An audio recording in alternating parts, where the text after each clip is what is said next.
think that the mass murder is actually more outrageous than what happened with George Floyd, but not that we're comparing or anything. But the convention lets you sort of express that and really process that. And because at the end of the day, the goal is for you to have a better life and for you to connect with people that want the best for you instead of being around people that want the worst for you or they're going to get jealous of you or try to undermine you. We want to be in a space where we're lifting each other up. So, Dr. Ken Harris from the National Business League, he's partnering with us this year on the convention. It's going to be in Atlanta, August 21st to the 23rd, allblacknationalconvention.com. I know that the new president of Tuskegee is going to be there.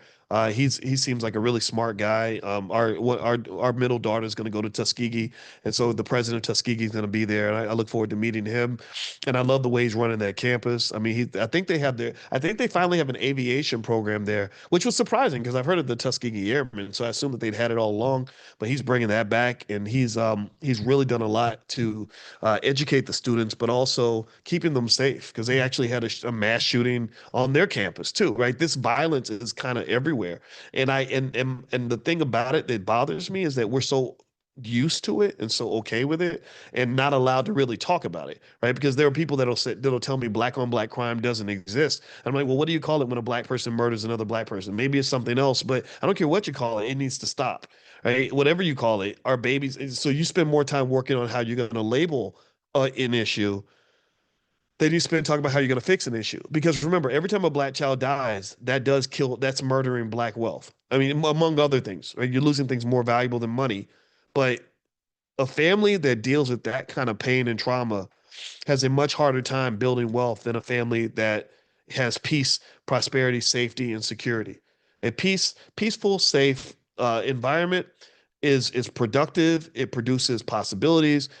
Instead of all the black people getting together to have a rap concert where somebody's going to get shot, you have those same kids getting together to form a tech incubator where they're trying to build the next billion-dollar company. How about that? How about we have more of that? Why is that not normalized, right? And it does happen sometimes, but that's not really when people talk about the culture, that's not seen as the culture. Because remember, even for many years, a guy like Diddy was called black excellence. He was seen as black excellence. There was, and if you go back and you look at things that I was saying in 2015, back when he was really popular, I said, they ain't nothing excellent about this guy. This is not black excellence. This is, I mean, don't get me wrong. I'm not saying you can think what you want about his case. Is he guilty or innocent? It's up to you to have that. It's a nuanced conversation. But I was sitting here thinking, I think he got away with killing Tupac.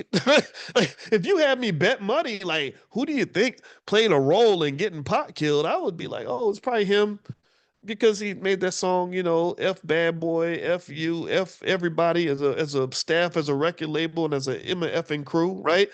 And you know what I'm talking about, right? And if you're down with Bad Boy, then F you too. Anybody remember that? Anybody old enough to remember Hit 'em Up? Which I heard that song and I said, ooh, okay, somebody's gonna die now because you start off the first verse is how you slept with somebody's wife and you asking for it. You asking for it. So my point is to say that, there was nothing in that demeanor that represented black excellence. Anybody who thinks deeply about what Diddy represented to the black community, his whole existence smelled like the CIA to me. Just the whole hijacking of hip hop music to control the minds of young black people to make them all want to go to prison and become exceedingly materialistic to the point where you're going to waste all your money and throw your life away. That's what it did, right? If you blend gangster rap, I want to, like killing is good now. Like we glorify the drug dealer, we glorify the mass murderer.